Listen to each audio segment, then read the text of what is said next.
So for 20 some years, it's almost 20 years, I had the same classroom at school, and my principal called it the Palace because it was the best. It was definitely the best room in the district. It was on the third floor. I had 7 giant windows with ledges. I could put all these plants in it. I had vision like trees outside of one. I could see the sun rising over Cincinnati over the one. It was big. It was a little cold, but it was beautiful. I loved that classroom. It had tons of storage, and I have a lot of stuff. So it was awesome. It was a great, great room. And then 2 years ago, when I switched to teaching health and PE versus just health, they said, it doesn't make sense for the person who only uses her classroom to have the Palace. And so since the only room open was literally the opposite of the Palace. It was 19 feet by 20 feet. It was tiny. It was hot. It had 2 windows that faced just gravel. Like, I couldn't see a single tree. At least I had windows, but I couldn't see a tree in sight. And then they gave me 27 kids. I had one of the biggest classes I've had in a long time. One of the kids was in this giant wheelchair. I had, terrible classes. That just happens every now and then as a teacher. You get a bad group of kids. I had these bad classes, and every classroom management tool that I was used to using involved space. Spreading the kids out. You can't. The kids are so crowded together that if I wanted to, I couldn't move around the room. That was out of the question. But if I wanted to get to the back of the room, I had to turn sideways and do this to get over all their backpacks. They had these tiny little desks. I was used to these big tables. It was awful. It was terrible. It was nowhere near a bathroom. My other one was just a quick shot down to the office or a quick shot down to the bathroom. It was nowhere near a bathroom, so there was no going to the bathroom in between classes because I was just too far away. It's literally the furthest room from the gym. So I'm teaching. I had one class in the gym. In the middle of all my classes, I had a class in the gym. So I'd have to fight the crowd to get to, and then fight the crowd to get back to my room. And that in-between class time is a great time to get to know kids and talk to kids. Well, I didn't have that because I was coming from the gym. It was awful. It was terrible. And I just kept thinking to myself, oh, and I had no storage. I had to clean out my old room with all the stuff I had. And I'm like, what do I do with this? And they're like, I guess you should purge. I'm like, but I use this stuff. I use these things in my classroom. And the only storage in the whole room were these lockers that were graffitied. And I said, can I paint the graffiti lockers? No, we're going to rip them out in a year or 2 anyways. There's no use. I'm like, I'll paint them. I will pay for the paint and I'll do the painting. Nope, you're not allowed. So I finally put curtains. I just couldn't look at these graffiti, trashy lockers. It was awful. It was terrible. I hated it. It made an already hard year as a teacher even harder because I couldn't manage my class. And I felt well, we're going to just shove you in this corner over here, But I kept telling myself, it's fine. Once construction's over, it'll be fine. I will be in a normal room again, and it'll be fine. And then last year, at the end of the school year, the principal started telling people where their new permanent rooms were going to be. Once all this dust is settled, this is where you're going to be. Now, across the hall from me is that would be an exterior wall. There are rooms that were equally as small as mine. But they're going to do is blow out, what they are doing is they're blowing out those walls and making it one big room.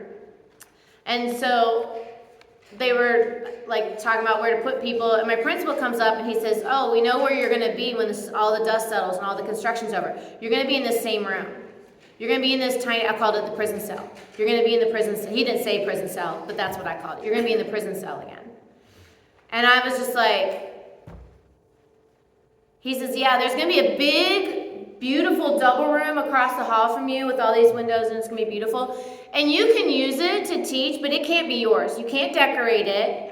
You can't put any of your stuff in it. You can just walk across the hall and teach in it, but you got to keep all your stuff in this prison cell. And I was crushed because I thought, why don't I get a good room? It was one of that time when all this stuff was hitting social media, construction's beginning and every teacher's in this new beautiful room. And I'm like, yeah, every teacher but me. Every teacher gets something great except me. And so then I started thinking, what have I done wrong? Did I make someone mad? Am I being punished? Am I a bad teacher? As a health teacher, I don't know how a health teacher ever gets like a golden apple award or anything like that, or teacher of the year award, because like I don't have any test scores. So I was like, well, maybe because I don't have test scores, or maybe because I'm just like I'm just an okay teacher. I must not be a very good teacher. They must not like me. They must not care about me. They must think that I'm a second-class citizen, because, if there were 23 rooms and 23 teachers and I had to have this crappiest room, I guess it would make sense because I'm only in there half the year. He's like, you have a nice big classroom. You have the gym. I'm like, that's not my classroom. I have to share that with everybody else in the district. Like, that's not my space. And in the gym, you know what my space is? Under the bleachers. If any of you have been to the gym, the first set of bleachers, underneath that's my office. I'm like Harry Potter. They shove me under the stairs. Like, that's where I keep all my storage, and that's where my office is. My desk is 2 foot by 4 foot. It's a board that I put on a filing cabinet so that I'd have enough space to store all the stuff. And like, that was trash when I took it over. And they're like, well, you have that space. I'm like, no, I don't. And so they're like, we can't justify giving you a real room when you have the gym.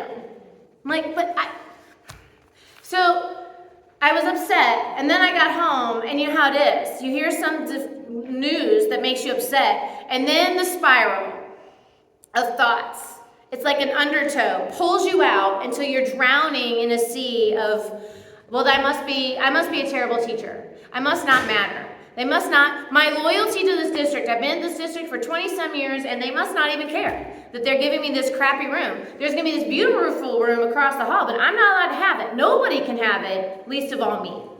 And I was like, I must not matter. I must not count. I must be a bad teacher. And it was all I could think about for days. I was on the verge of, you ever had one of those days where you're like this close to crying at all times? Yes. Yeah, right? You're so upset that you're like trying to hold it together and like trying not to cry in front of people. That was me for days.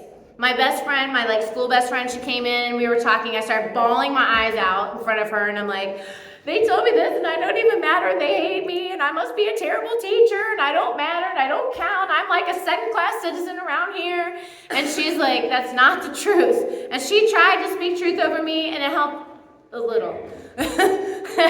But I just couldn't get out of it. I'd lay at bed at night, and it was like, I'm a second-class citizen. I don't count. I don't matter. I'm a bad teacher. They don't care about me. They don't like me. I must have done something wrong. And that spiral of thoughts, I could not break out of it. I just couldn't.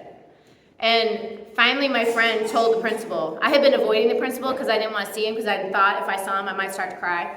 And so like he walked by me and I'd walk the other way or look down at my phone to like try to like not keep eye contact. So finally my friend told him that I was really upset. And so it was the last day, one of the last days of school, we were moving furniture. And he sees me, he catches me in the hallway, we're carrying stuff. He's like, hey, how's it going? Are you okay? And I started crying. It is never cool to cry in front of your boss. Never.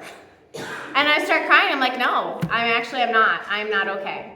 So we step into the prison cell, and he sits down, and he's like, what's going on? And so I told him all these thoughts.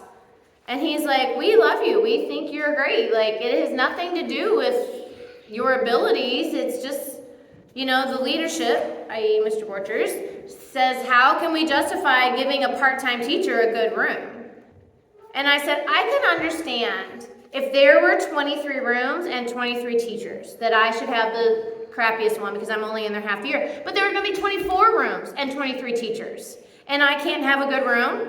And he's like, it has nothing to do with you. It's just the logic of it. He's like, you can teach in the big room, and for that semester you can be in that room. I mean, you can't put up decorations or store stuff in there, but you can teach in a good room. And he's like, but we care about you. We love you. I think you're a great teacher. I just think you're an awesome person. So he was trying to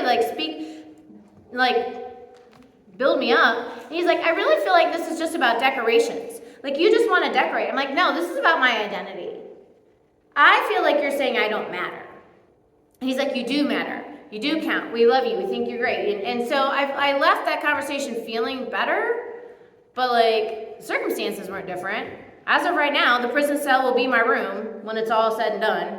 He is trying with the new superintendent to change that for me, but my principal is also leaving. So by the time we actually move into rooms that might be ours, I'll have a new principal. So we'll see what happens. But the point is, I was drowning in those thoughts. If you've ever had one of those days where you are just like on the verge of a breakdown, or you're laying in bed at night and all you can think about is the thing, and it's this like tidal wave that has pulled you out and you're drowning in these thoughts. That was where I was. And I knew, I tried to talk myself out of it. I tried to, like, you're a child of God. This is temporary. It's going to be fine. In 5 years, it won't matter. Like, I tried that, but I was so far out. I had been pulled so far out into the sea of thoughts that I just couldn't. Like, if you know anything about tidal wave, or not, is it tidal wave? Undertow. The undertow had pulled me out so far, I could not swim my way back to shore. I needed someone else to come and get me in a boat. And my principal did. He saw that I was hurting. He came out in the boat and he brought me back to shore. And so, as Christians, though, like, I asked myself, like, what do we think about this? Unfortunately, as I was praying about it and thinking about it, I went to Hobby Lobby and I saw this book at Hobby Lobby. It says, Get Out of Your Head by Jeannie Allen. And I was like, oh, I need that book. Because I was in my head about this classroom. And as I'm reading the book, I read the book over the summer. And the first third of it, she talks about how we get caught up in these thoughts and we become drowning in these thoughts. And she shows the cycle of how this thought leads to this and then eventually leads to actions, and then we do something that we regret. You know, and so she shows that system, and she says the number one thing you got to do. She was spiraling and talking to a friend of hers about a situation she had, and they said, Jenny, this isn't you. You have a choice here. You have a choice of what you believe. You have a choice about what you think about. You have a choice. And I was like, huh. And so, like, something else came up this summer, and I started to get pulled out in the undertow. I'm like, wait a minute, I have a choice. I have a choice right now to change the way I think about this. Because if I allow myself to continue with these bad thoughts, I will get pulled out to sea again, and I will start drowning. I have a choice.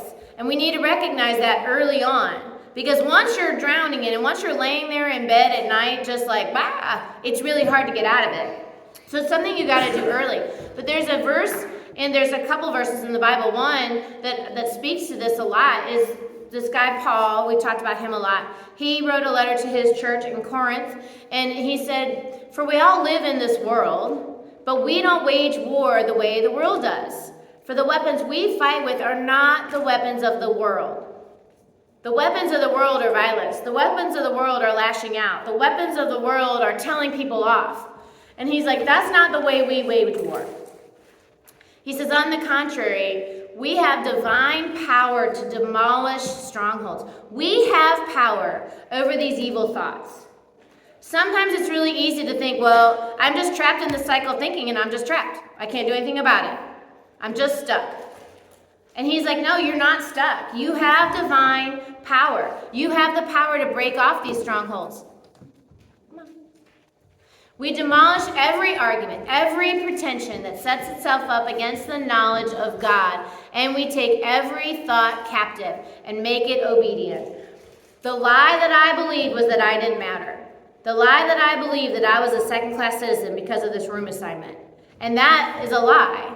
Because God says, and Steph picked perfect songs, God says that I'm a child of God.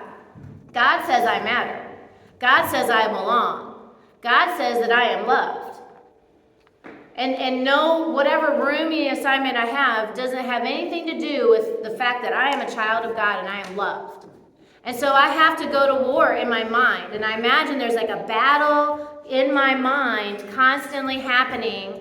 And the enemy is trying to pull me down. The enemy is trying to tell me, you don't matter, you don't count. And he's sitting, there's like a little devil on my shoulder, whispering these evil thoughts, these lies into my ear. And what I have to do is I have to be like, no.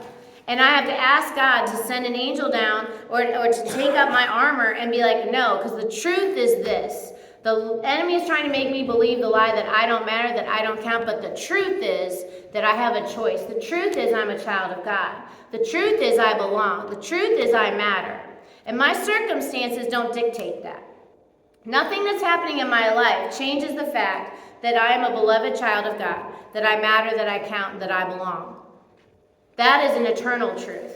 And I have to remember that because the enemy will do everything he can to trick me into thinking that that's not true. And this is how we take control of our thoughts. We have to keep centered on what is the truth. Paul writes this to his church in Philippi. I know I keep telling you, you guys are going to have this one memorized. I feel like I just keep coming back to it. I feel like every message I give lately, I didn't have to take this slide. I didn't have to type the slide. It was already in there from last time because I just keep coming back to it. But I love this verse. It says, don't be anxious about anything. I let my room assignment make me anxious. He says, but in everything, in prayer, supplication, and thanksgiving, let your requests be made known to God. Let your requests be made known to God. And he might or might not change your circumstances, but he is there with you. And he can bring you the peace of God that surpasses all understanding. And so I reached out to some of my friends when I was going through this. I'm like, hey, I'm getting the crap kicked out of me by the enemy right now. And they prayed for me. And now, even though as of right now, I'm still going to be in the prison cell. That'll be my classroom when it's all said and done. I have a peace about it. Like, God is with me. God's going to help me get through it. It has nothing to do with my identity. God helped me get peace within that. And so that's why we pray to God. We pray to God. We can pray for him to change our circumstances. But more so than that, we ask God to come and bring us peace. We ask God to come and help us remember the truth of who we are, the truth of our value, the truth of how we matter to God. Because I often get caught up in, am I enough? That's like the number one lie the enemy can get me to believe is that I'm not enough, that I don't matter, that I'm not making a difference, that I am worthless, that I'm just bleh. And so God says, Stephanie, you matter to me. You could be a quadriplegic laying in a bed doing nothing, and still you matter to me. Still you're my child. Still I love you. You don't have to do anything to be loved. And so I have to keep that in mind. And here's the next part. He says, finally, whatever is true, noble, right, pure, and lovely, or admirable, anything that's excellent or praiseworthy, think about these things. What we do is we instead think about all the bad stuff. I lay there at night thinking about all the bad stuff. Oh, I must have done something wrong. Oh, I must have made someone mad. Oh, I must not count. Oh, they must think this. Oh, they must think that. Instead, I should have thought about, I am a child of God. I am beloved. This doesn't matter. In the long, I'm going to retire, and at least, I've got only a couple years left. Even if my room stinks, who cares? It's just for a couple years. Get through it. Like, it's fine. Like, I needed to focus instead on the good. But I didn't make the choice at first. When those lies first started coming on, I didn't make the choice to believe the truth. I made the choice to believe the lies. I made the choice to focus on all that was wrong and bad and ick. And so Paul says, when something bad comes up, remember, you have a choice. There's a battle happening in your mind, and if you can stop it right away, if you can make the choice right away to think about what is good, noble, right, true, pure, lovely, praiseworthy, the fact that you are good, that you belong, that you are loved, that you matter, if you choose to think about that first, you won't get swept out to sea. Think about, like, when you go swimming, they put those little flags up when the undertow is bad. So do you choose to go swimming out in the deeps on those days? No, because you'll get swept out to sea. When it's like that, you choose to only go ankle deep in the water. And so we have a choice. When you feel those lies coming on, you have a choice. You've got to put on your armor.